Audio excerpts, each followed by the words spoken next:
Welcome to Paw Print Academy, your blueprint to raising better dogs. My name's Ryan, and I'll be your host for this journey. I've got my trusty co-host here, Brianna. Hello. And together we're bringing you real-world training insights built on leadership, structure, and proven methods. We record this podcast with live clients on the line in one take with live, unscripted questions and answers. At the end of the day, this podcast is a lot more than just teaching your dog to sit or stay. It's about building trust, creating calmness, and becoming the kind of leader your dog truly needs. We do that with our 3-pillar method of trust, obey, and perform. Together, we'll show you how these 3 pillars shape every step of training. Thanks for being here. Let's get started.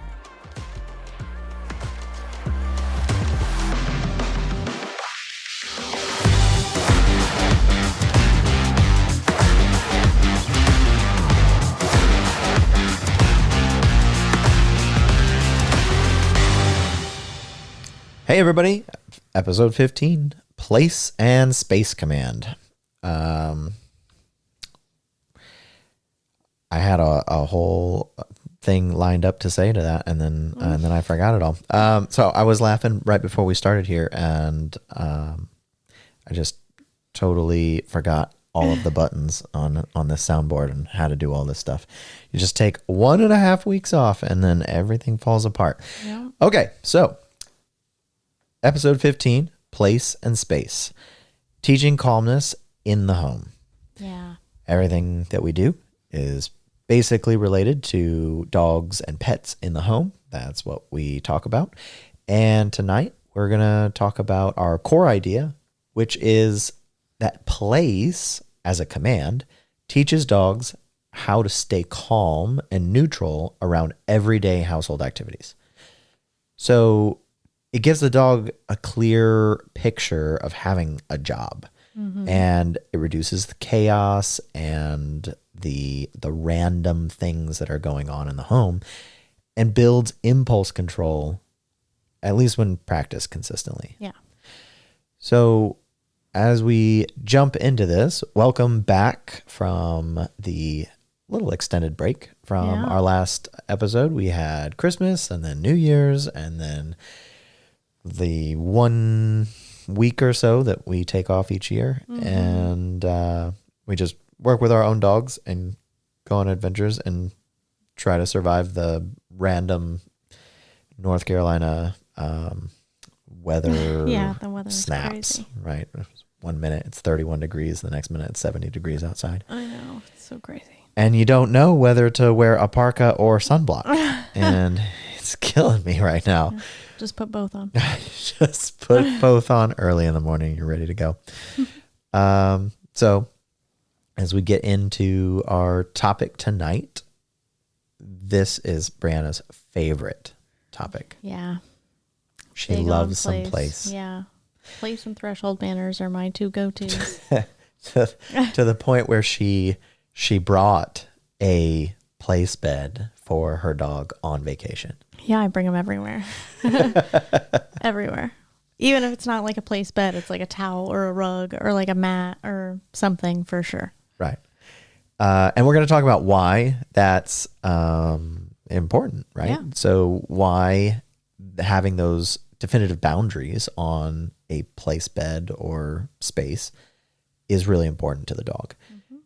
We'll get into that. Right. Because, that's just a couple minutes. That's major point number 1. Right. Is why it matters. So why does it matter? So it provides something predictable for the dog and a structure that they can understand. It gives them a space to relax and to know that that's where they go to do that. Yeah. So it just provides the dog with its own little space. Right. And when I'm trying to think of how I can phrase this. So when we deal with dogs and owners that are like, well, when does my dog just get to, roam around the house and get to just be a dog?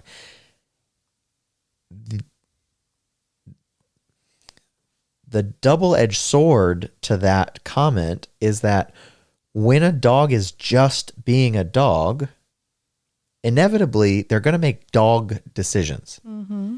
And if you, I guess fairly, you can only expect your dog to do what you have taught it. Yeah. And so if you haven't taught it what to do in the home, and you only constantly correct them for, no, don't chew on that. No, don't pick up this. No, don't take that remote over there. No, don't grab those eyeglasses. Those are mine. No, don't chew up this shoe. You put your dog and you and your relationship at odds. Yeah. Right? And now it's you against your dog, because the dog's like, it kind of sucks here. Yeah. Like, I don't really get to do anything. I just get told, no, don't do that. No, don't do that. No, don't do this. So it's not, and because we're going to talk a lot about this structure tonight, and someone listening is be like, oh, they're those people that just don't let their dog do anything. And that's not what we're trying to get across.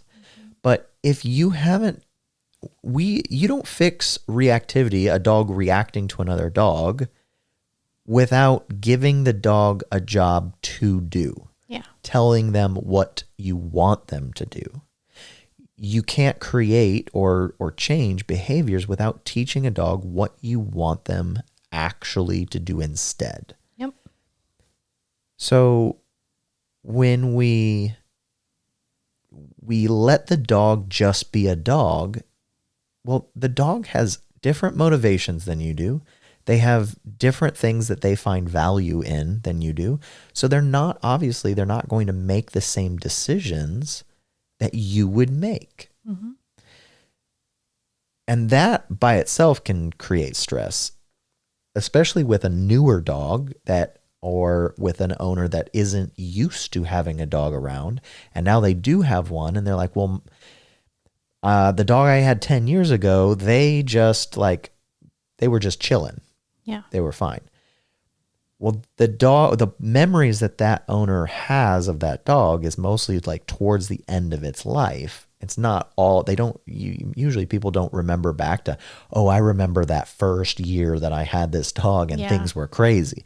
No, they remember after they've been through all of those like crazy things. And now the dog just chills. Well, at that point, that dog has inevitably learned what is expected and what's not. Yep. So our conversation is more geared towards the owners as they're learning their dog, and their dog is learning what's expected and what's not. This is where having a place for the dog to go that is definitive and has borders, and the dog can succeed at being in is so important.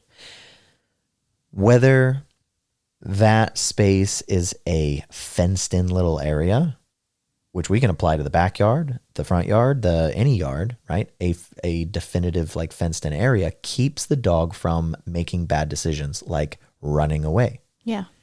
Well, a place bed also gives the dog something that they're allowed to do and that they can understand and process. Hey, they throw a party and bring me treats and bring me ice cubes and all of these other things when I lay on this little area right here. This is a nice area. Yeah. I don't get yelled at. I don't get told no. I don't get chased around. I don't anything. This is great. And that can build confidence in just the general like dog's framework, right? You can increase their confidence because they have something that they now know this is acceptable. Right. Yep. And then that is a tool that you can apply in all these different ways. So I'm going to get off of my like soapbox here because that was like my intro to this. When we first opened this episode, and I was like, I had something lined up to say. We were going to talk about that. I couldn't get it out.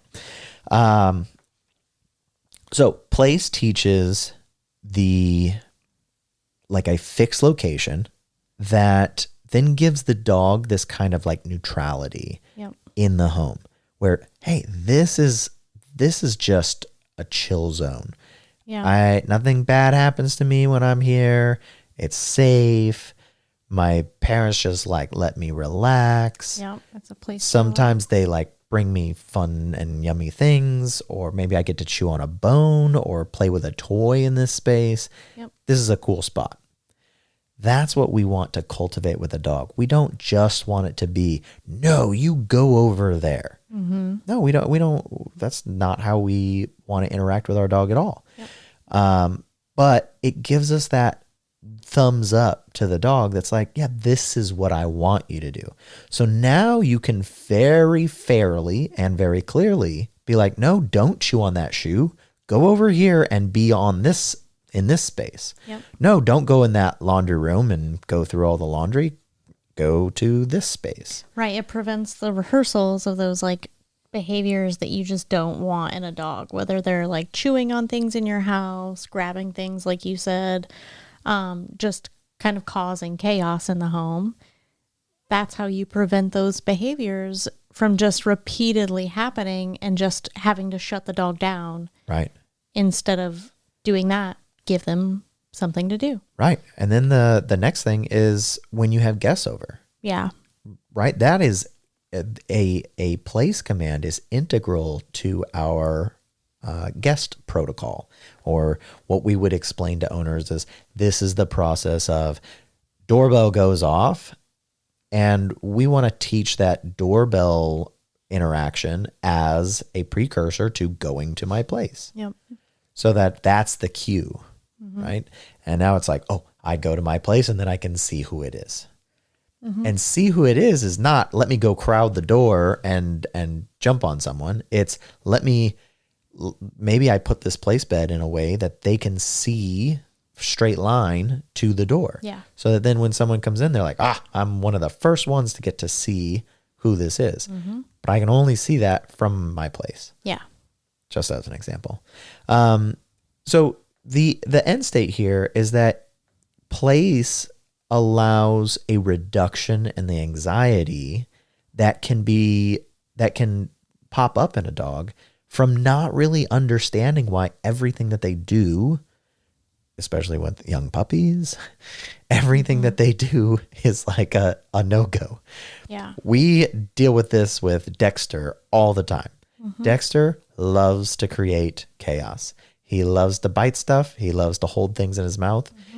Not so much like chew on them because we don't give him the opportunity, but he loves to pick things up and carry them around.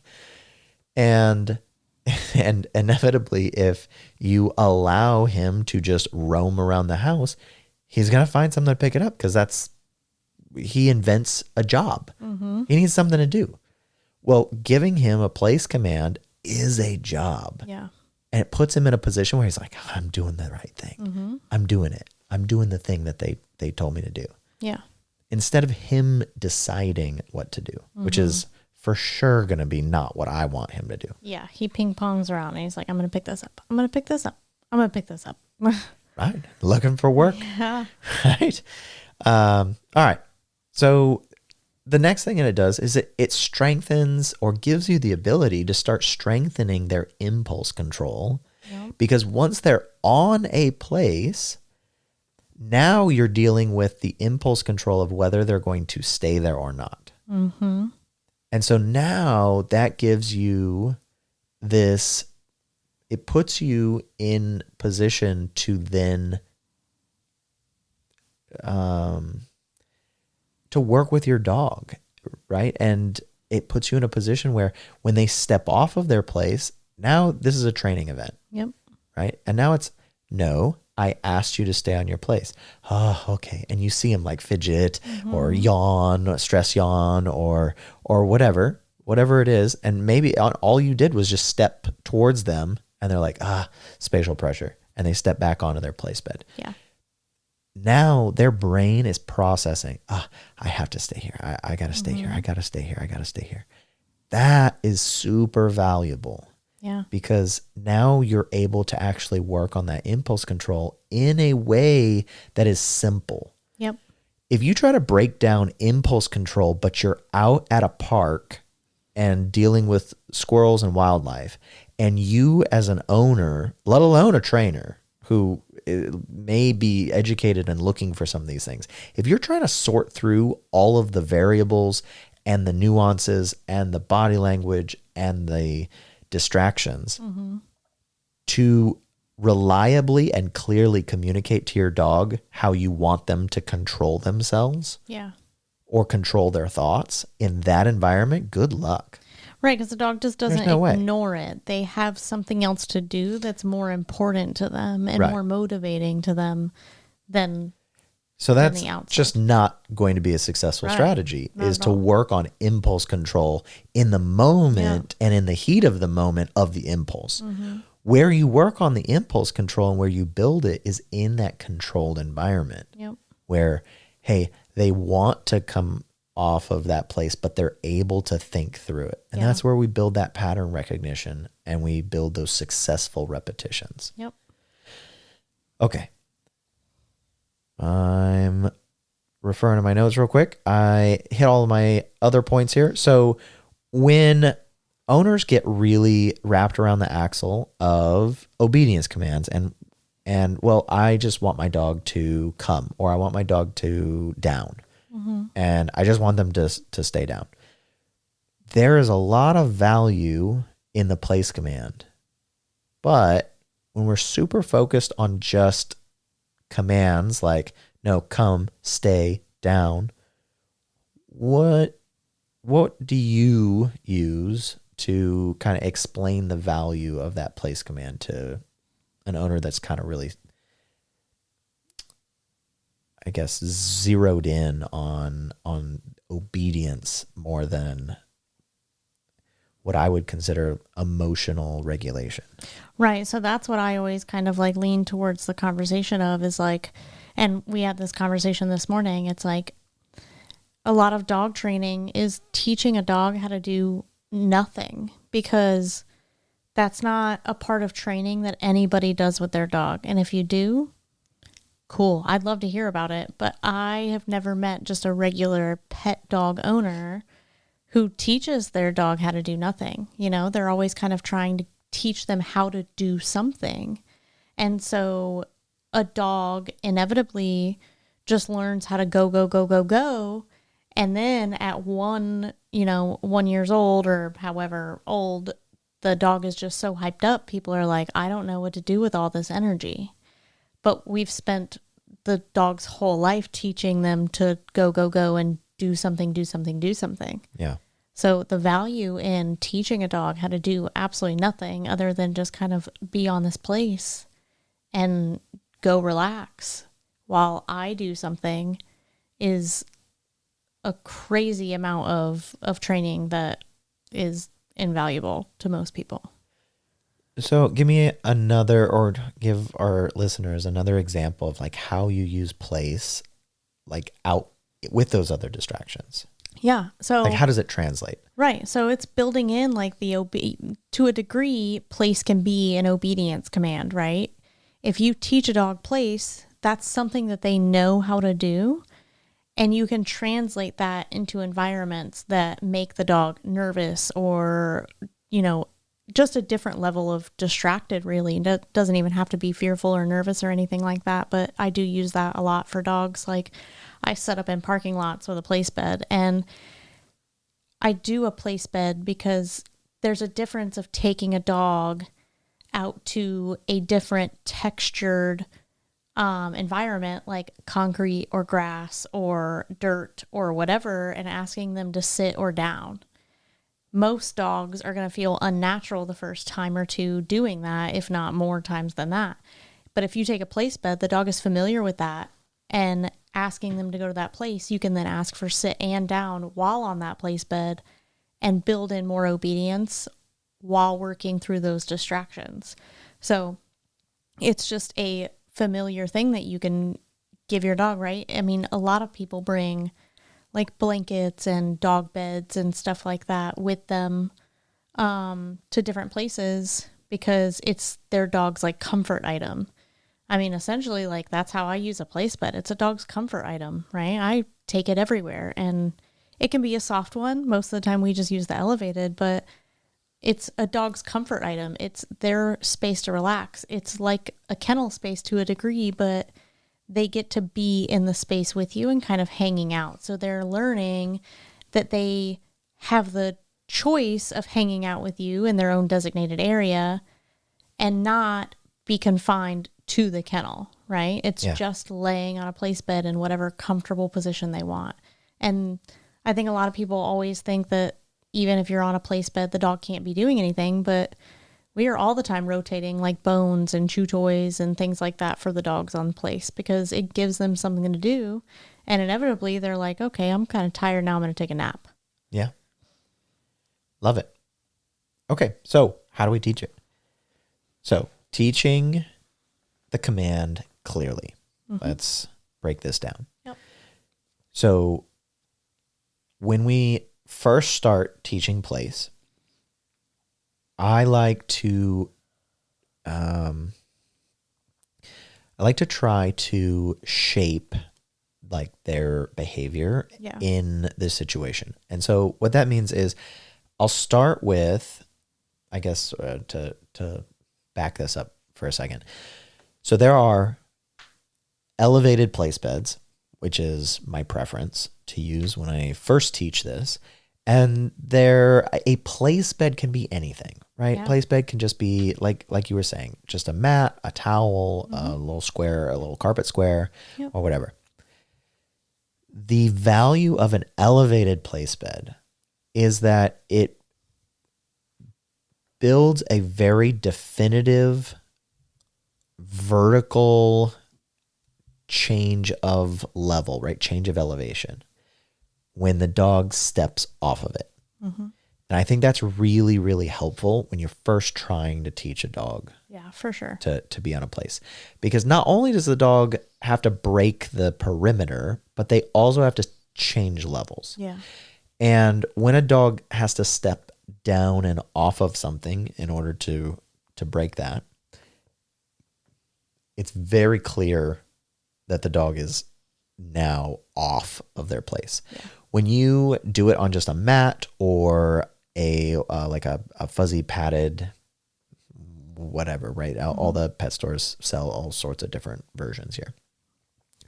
But let's say the dog, I'm going to try to describe it, but the dog's front paws are like well off of the place bed, but 3/4 of their body is all on the place bed.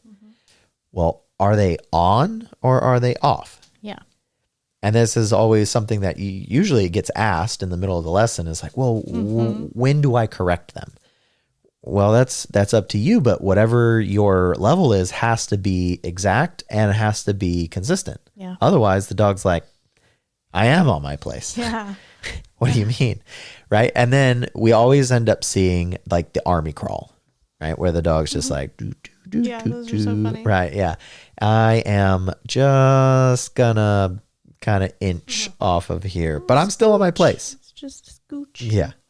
I'm still on my place though. Don't worry.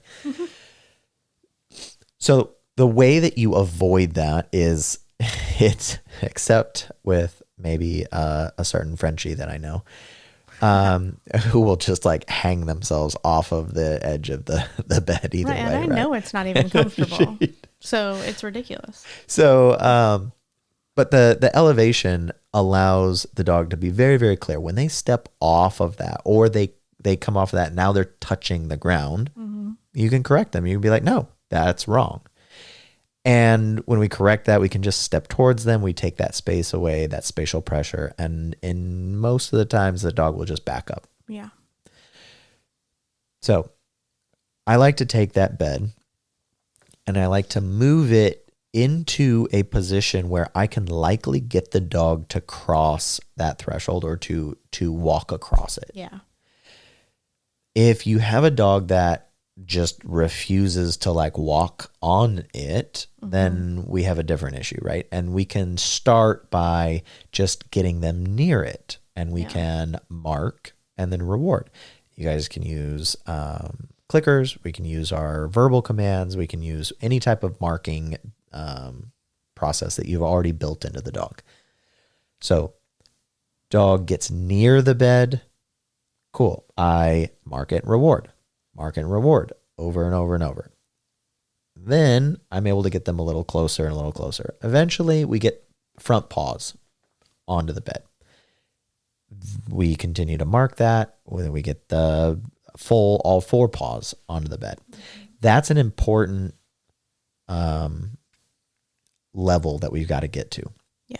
Because once we get to 4 paws on the bed, now we can start to name that as our behavior, right? Once that's reliable, that is the actual command. Place 4 paws on this space right here. Yep. Where I'm trying to stay on track in a way that is not rabbit hole-ish. So when I name it, I want to start naming the command as they're doing it. So right as that 4th paw comes off of the ground and touches the bed, I'm naming it place, and then hitting them with my reward marker, whatever that is. Yep. In this case, ours is free, and then I let them jump right back off of that. Because I don't want to build too much duration right at the beginning or try to require a bunch of duration with either a nervous dog or a dog that's just starting working on a brand new command. Yep. So I release them. I give them that release marker that is a reward-based marker. I'm like, hey, great job. You're done. Go ahead and jump off of there. And then I set it up so that they can do it again. When the placement of the bed is a little important, at first, if I can just get them to walk across it, Yeah. that's awesome. And right as they walk across it, I reward them. Yeah. I think also with like a little bit more fearful dogs, if you flip elevated beds upside down so that they're laying on the ground, a lot of the times the dogs are more apt to walk over it or put their feet on it. Yeah, that's a great first step before you flip it back over. Yeah.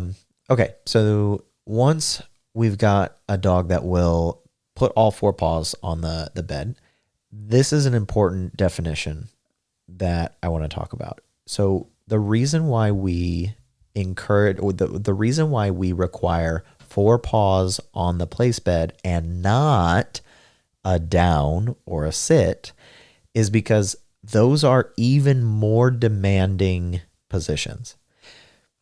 If you put a dog in a sit and then the dog lays down, do you correct them? Right. Or do you not? This brings up a whole nother conversation. Yep. So without going down the rabbit hole, because we're going to talk about sitting down and some other things on another episode, without going too far off the path here, I just want my place command to mean 4 paws in this space. You can lay down, you can sit, you can stand, you can spin around. All of those things are fine. I just want 4 paws on here. What that does is it builds some freedom in the fact that you don't have to constantly correct for something even more exact. Yeah. If you put a dog on a place bed, but then and then you tell them down. Well, now if they get up and they sit up, or they like fidget and like turn around, or they're doing whatever, you are not building clarity in your dog if you're not correcting them, or you're not telling them, no, I said down. So to alleviate that whole issue, we just want 4 paws on that place bed. Yep. That makes it as simple and as easy and clear to the dog as possible. You just got to be right there in that little perimeter. That's all I want. Okay. Let me look at this because I went off of my points, but I think I nailed the explanation there. Do you have anything to add on the explanation of just the hierarchy there? Nope. That process?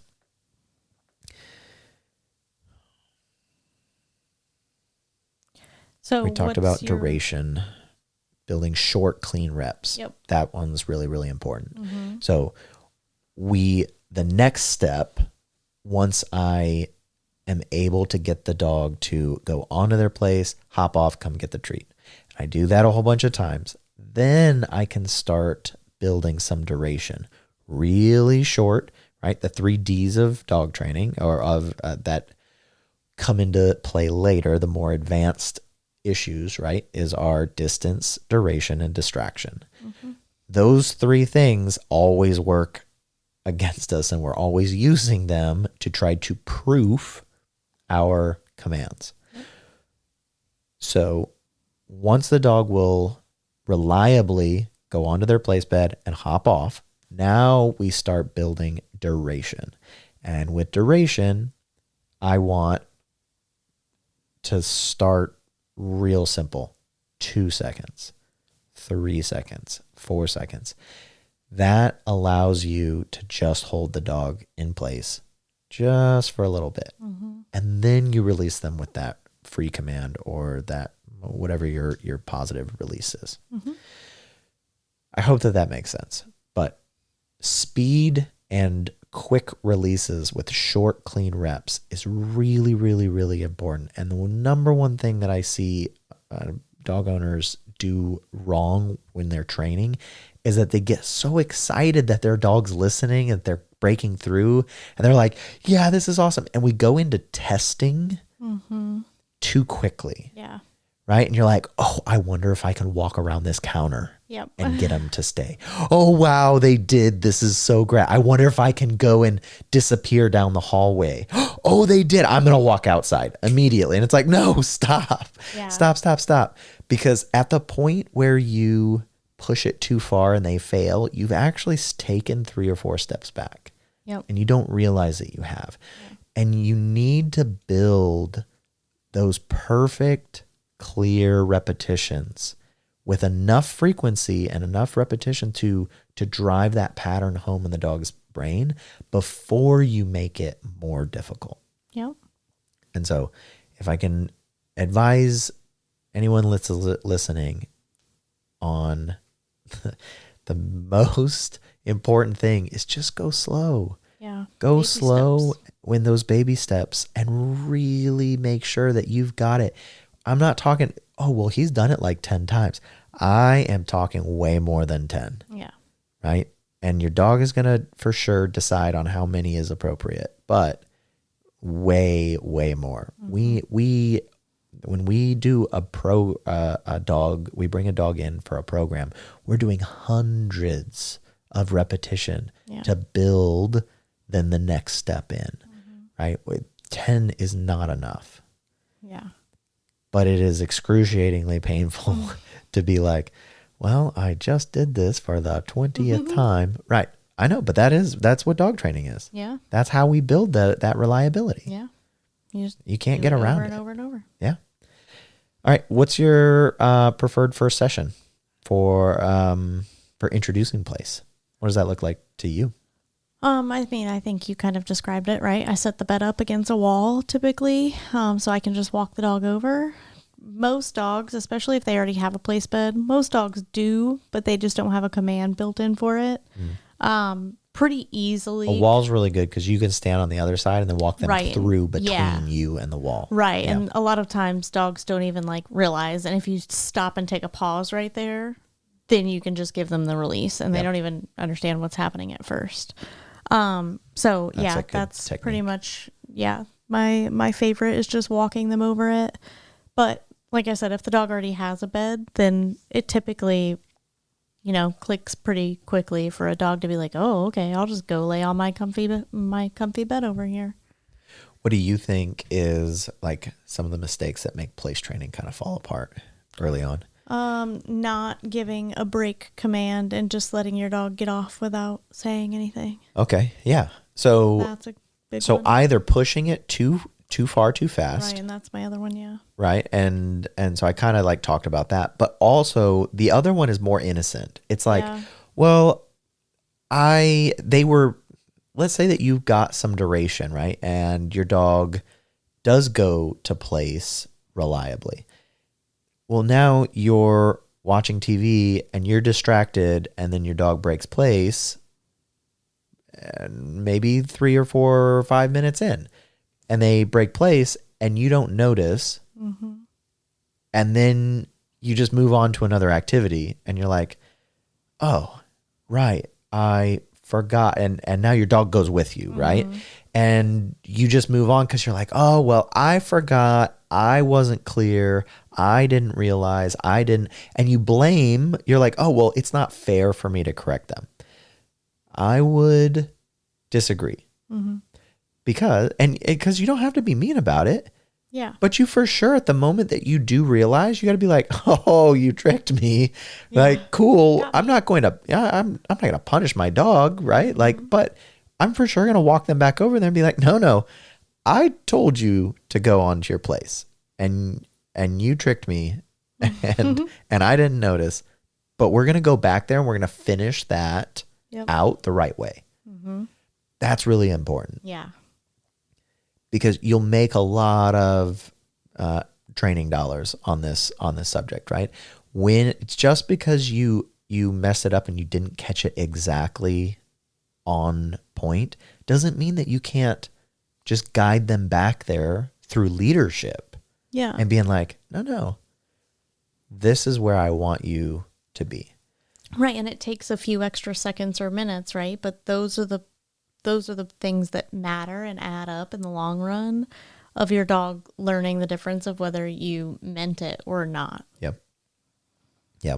The last subject that I think I want to bring up, and then we'll move on to using it in real life, and we'll talk about a little more of those things, is that your dog place is a great opportunity for your dog to test your desire and your, like the words that are coming to my head are like mental fortitude, right? Like what is your true stomach for how involved you're going to get? Yeah. And I think that dogs have way more patience than we do.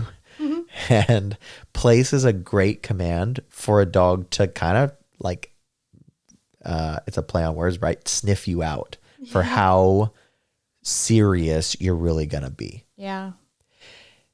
And they're really good at it, right? Because they'll be cute about it. They'll be silly about it. They're like that. We have a Frenchie that I was joking about earlier. We have a Frenchie that will just kind of slither off of this elevated place bed, and she's only like 14 inches long, so she's like almost upside down by the right time she's almost upside down, and her back legs are like sticking up into the air because she just doesn't have the length to like really slither off of this thing. But it'll be like, you know, you're watching it and you're like, oh my gosh, you are the most ridiculous. Yeah. That's the most ridiculous thing I've ever seen. But you have to like stop yourself. It doesn't matter if it's ridiculous. Go correct it. Yeah. Right? You got to be like, no, get back on your place. Yep. If you don't, then as cute and as funny as it is, they still outbluffed you, right? Yeah. They're like, you're not actually going to do anything about this. Yep. And when they find that, they're for sure going to be opportunistic about it. That doesn't mean they're manipulating the situation. They're just being opportunistic, which animals are. Animals are opportunistic. That means the door being open is usually not I'm going to go outside. The dog is not making a decision. I'm going to go outside and I'm going to run around and I probably see another dog and I might bark at that one. They're not thinking through the process. They're just like, the door's open. I'm going out. Yeah. Oh, there's food on the ground. I'm going to eat it. Right? It's impulsive. It's opportunistic. I was going to say, you know what helps with that? Impulse control. Right. Exactly. So engagement in you and impulse control. So the way that we train that is by being brilliant in the basics. We have to correct those little things. Oh, it's just one paw. Right. They're just, he's just trying to get comfortable. Right. And the dog kind of is like rolling kind of off of the place bed. Well, they're feeling you out, Yeah. right? Are you going to correct that?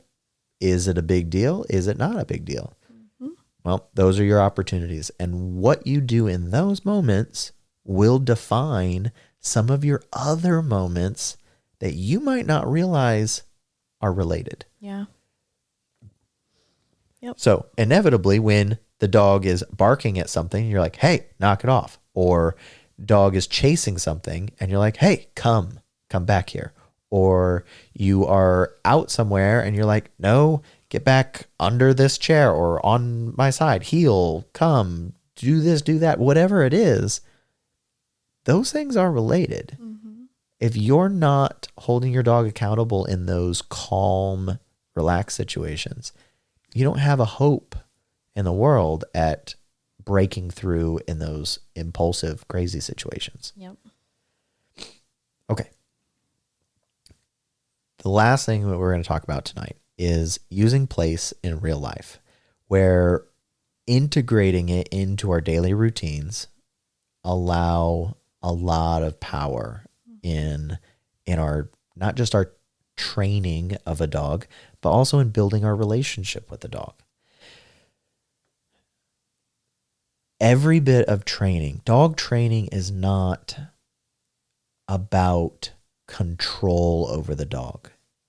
Dog training is about building a relationship to where your dog wants to listen to you because it's fun and it's engaging and it's in their best interest and they want to please you and they want to make you happy and it's just a great time, right? It's a positive experience. That is what dog training is all about. And so let me not go down that rabbit hole. But in general, this comes up a lot when I'm trying to explain the value of the training atmosphere and training in the home. Because it's not just about when the dog trainer is there, right? Everyone here listening has to be the dog trainer, has to be, and the dog trainer like concept, it's not just about that guy coming over and like telling me what to do. The dog trainer aspect is you've got to be your dog's friend, but also your dog's leader. Mm-hmm. And you got to blend those two. And the more that you lead them and the more that you hold them accountable with that leadership, setting clear expectations and then holding them accountable for them, it builds your relationship to where your dog's like, yeah, oh, come back. Okay, cool. What are we doing next? Yeah. Rather than, no, I'm not coming because there's a squirrel. Mm-hmm. There's a goose over there. I'm not coming back. That goose is awesome. I want to go check that out. Yeah. Right? You don't have a hope in the world of getting them to come back because you're boring. Yeah. Or you're not a leader, or you're not fun, or you're not whatever.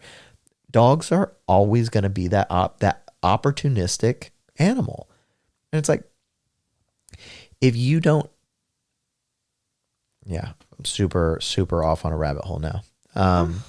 But one of the ways, I'll just finish with this. One of the ways, and I'm mostly talking to like my clients that are like listening right now. A new way that I've started explaining some of the like recall and obedience to pet owners is this. To get a dog to come back to you, to get a dog to sit, to get a dog to down, to get a dog to listen to you, you require whatever, if we put it into dollars and currency so that it makes sense. If you ask the dog for a $20 task, whatever that is, let's say it's come.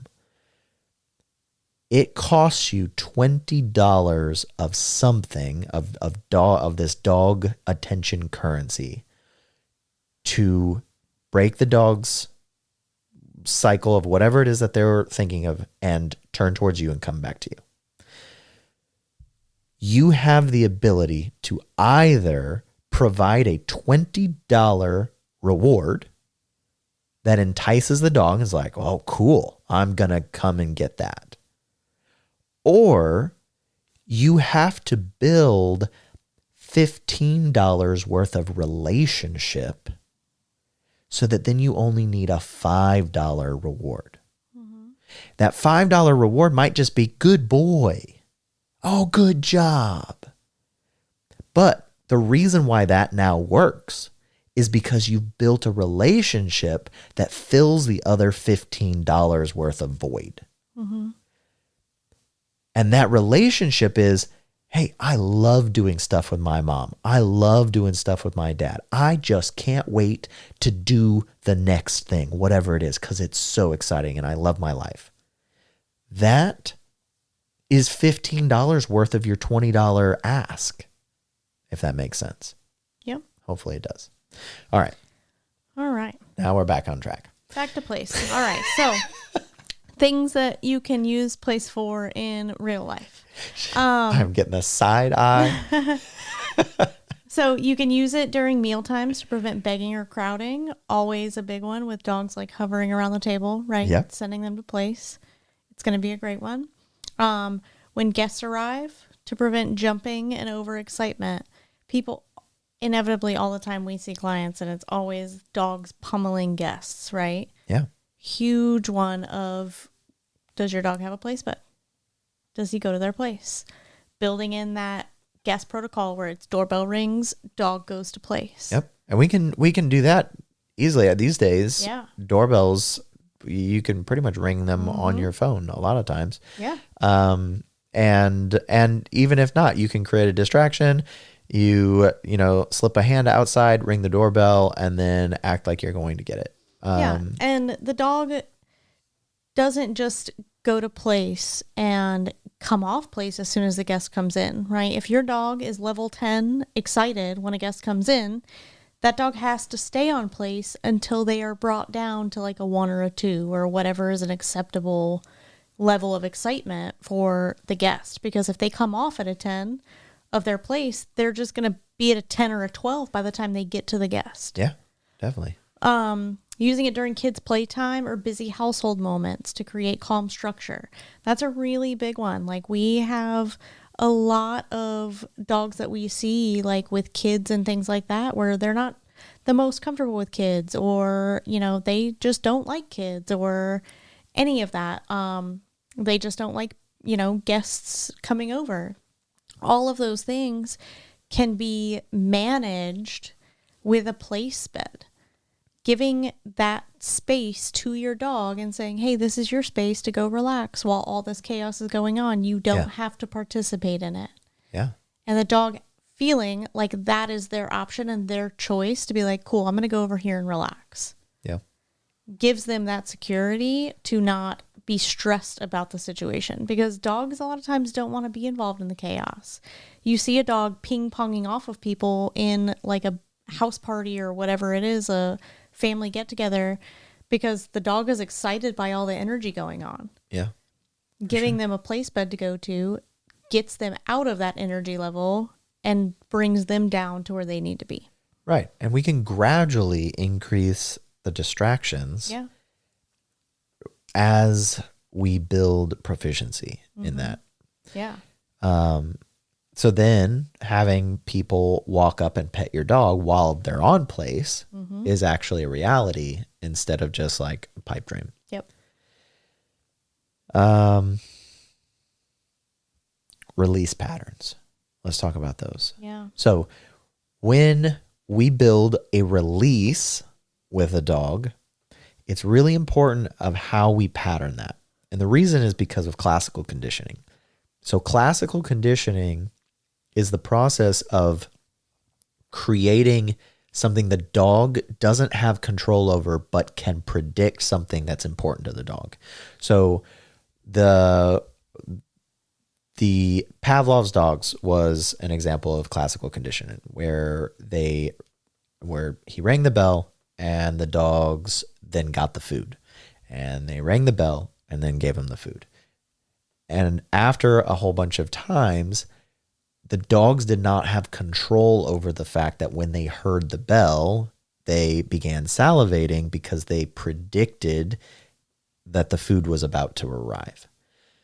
Now, we can use that same concept for the place bed release in that instead of releasing the dog from a distance across the room and randomly just being like, okay, you're free, go ahead and get up. Instead, we can do either a contact release or a proximity release is what we would call it. What that means is where I walk to the dog and then either touch them like on the head, like give them a pet and say, okay, now you can get up. Or that would be a contact release where I actually physically touch them and then release them. Or proximity, meaning I walk directly to them and then once I'm within that 1 arm's distance, then I release them. Yep.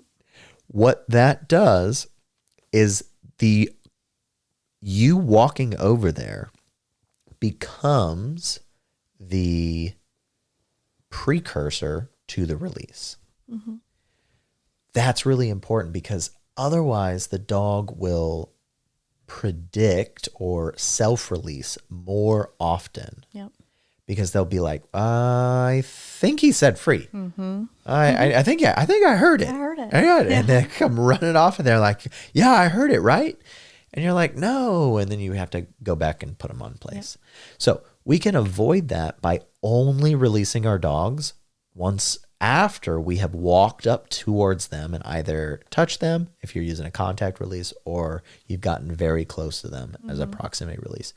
That way they will only predict that release is coming at the point where you've walked all the way up to them. Yeah. And I think that's a much more successful strategy than releasing your dog across the room. Mm-hmm. All right. I am looking at this. What signs show that, or what would you be looking for in the dog as proof that we can start building longer durations? What are you looking for? I mean, I'm looking for a quite significant string of like successful reps of them. And usually I build it out, right? I build in like some quick yes or continuation markers and then give them free. So I will kind of increase it with that along with adding just like 1 to 2 steps into my distance and making sure those are successful before I move on to like letting go of the leash or anything like that. Yep. So yeah, I kind of build in duration and distance at the same time, but only like 1 to 2 steps at a time. Yeah. So typically I'll take 1 step back, mark with a yes, step forward. And as they're eating the treat still, I will then take 2 steps and then I will mark and move forward and reward. So that way I'm getting some distance while the dog is pretty much distracted by eating the treat in the very, very beginning. So then I can build that distance and duration at the same time. But I'm talking like seconds, right? And like mini steps. And if the dog breaks, when I take 2 steps back, I go back to taking 1 step back and I rep that out a couple of times. Yeah. So that's right. You alluded to my favorite way to build duration is actually to rely on distance first. Mm-hmm. And so what that distance, people hear distance, they're like, oh yeah, like across the room. And I'm like, no. Like 1 to 2 steps. Yeah. Because the amount of time that it takes you to take that 1 or 2 steps back automatically starts to build those small little micro duration increases. Yeah. So, and movement always attracts dogs. So by you moving back and them holding that impulse control and not leaving their place bed, you can immediately move forward and I can basically do 3 things at once. Yeah. Right? My distance is building duration and it's also conditioning that proximity release. Yeah. So by me backing up and never releasing them while I'm away from them, they start to see that, regardless of how much he backs up, I have to wait until he walks back forward. Mm-hmm. So that's really helpful. Number 2, the slower I walk, I can use the same amount of distance, but I can still increase the duration. Yeah. And so I can use my win on the distance side or on the distance metric here to actually increase the duration at the same time. Yep. So yeah, that's the science behind it. Okay. I am going to, that's my last point that I've got for tonight on the place bed. I've got 2 listener projects, but before we jump into that, I'm going to play my Jeopardy music, and I'm going to open it up for questions. Anybody has a question, I'm going to unmute everybody here. What do we got? Happy New Year, everybody. Yeah. Happy New Year. Hey, Heidi. Hey, I have a question. We have 2 place beds in the house. Okay. Should we be calling both of them a place bed, or do you think that's creating confusion for Maverick? So I think it would only be confusing if you're using only the verbal and just being like, go to your place. I think that if you're using any type of body language, that I've never had major issues with that. If I just, most of the dogs that we run through any of our programs, we do use multiple place beds in like a living room setup. We'll have like 4 or 5, and I'll have them go place over here, and I'll point to it. And then place over there, and I'll point to it. Place over here. Because the way that I want to use place is, hey, what I'm pointing to here, I want you to put your paws on it and stay there. Yeah. Gotcha. And so I will almost never just send a dog to place with verbal only. And the reason for that is because I use it interchangeably, and I can use it with my dogs at the point where they fully understand it. I can point to a couch cushion or on a chair or on a bench, and I can be like, place, and tap on like a picnic bench, and they'll jump up on the picnic bench and then, lay down or put their paws there and stand there. That is how I like to use place. So I don't think that I don't think you need a whole nother command unless that works for you and you want to have a different command. No, that makes sense. Cool. Thank you. Yeah, no problem. I hope that Maverick feels better with his his poor. I saw a picture of him earlier. He looked so sad. But I know he'll pull through. Right, he's got the cone of shame. But he'll pull through. He'll be good. I'm sure he will. Yeah. All right. Does anybody else have a question tonight?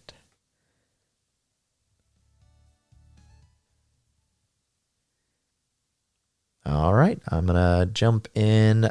Feel free to jump in here if you're working on finding the mute button. I'm gonna jump into listener projects. Listener project number 1.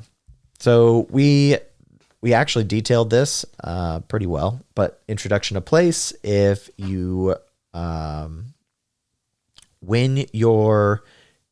when you're using place, and so I'll refer back to kind of our initial instructions.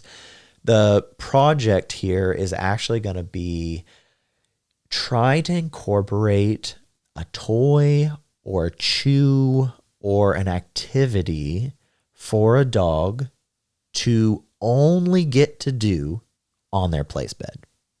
And so what that looks like is you place, let's talk about like a little chew bone or something. So I'll take these, we use the Himalayan yak chews or the yak cheese chews a lot because they're very, very simple, very highly digestible. There's only like 3 ingredients in them. So I'll take one of those and I'll put it on the place bed, and then dog goes onto the place. And at the point where your dog grabs the toy or the treat or whatever and leaves the place bed, you just quietly walk over, take it away from them, and just put it right back on their place bed. You don't even have to say anything. Yeah. About 2 or 3 times of that, and the dog's like, well, I'm tired of you taking that thing away from me. But every time they just keep dropping it right back here on the place. It doesn't take, I have never seen it take very long for a dog to be like, okay, I'll just eat it here. Yeah. Right? It's like, well, they're not taking it away from me when I'm eating it on here. Right. So I'll just eat it right here. Yep. Boom. That is the whole enchilada right there. Yeah. That's so a good one. Super easy to incorporate. You can introduce the place bed the way that we talked about earlier in the episode, and then you can use it in that way. Project number 2, 3-minute calm session. Place your dog on the bed and stay nearby in the same room. And then just reward the dog periodically as they stay calm and relaxed. So using that distance, that duration that we were talking about, just walk away a little bit, hold it, and then walk back to the dog and drop a little treat right on their place bed. Yep. Let them eat it, and then just work through that. You can slowly build up that duration until you get to about that 3-minute mark. 3 to 5 minutes is a good amount to start with before you start making things too complicated. So try to make it to that 3-minute mark. Release, we use free as a treat release, and then the dog flies back to us, grabs that treat from us, and then is able to do whatever they want. So we use, so go ahead and release a dog with free, but make sure that we're only really releasing the dog. When we're building duration, we don't want to release the dog while they're doing the little tippy-tappy pause, right? While they're like vibrating because a guest is over. Yeah. That's a bad time to just release your dog because they're just going to fly off of there. Yeah. So wait for the calm, wait for that relaxation, and then release. And watch how your dog's body language stays much, much more calm. Yep. All right. That is all I've got for episode 15. Thank you for joining us tonight. I'm going to sign off of here pretty quickly. Yeah. We got next week. I'm trying to remember what is coming up next week. I think it's sitting down. Yeah, I think so. So we're going through the rest of the obedience commands. We're going to talk about sitting down and incorporating those. They'll kind of incorporate back in here to place and stuff. Yeah. But at the end of the day, my biggest thing is that you've got to build your relationship with your dog. Yeah. If you don't build that relationship, you're not going to have that currency that you can exchange for your dog's behavior. Yeah. All right. That's all I got. Thanks, guys, for tuning in. Thanks. Good night. We'll see you next week.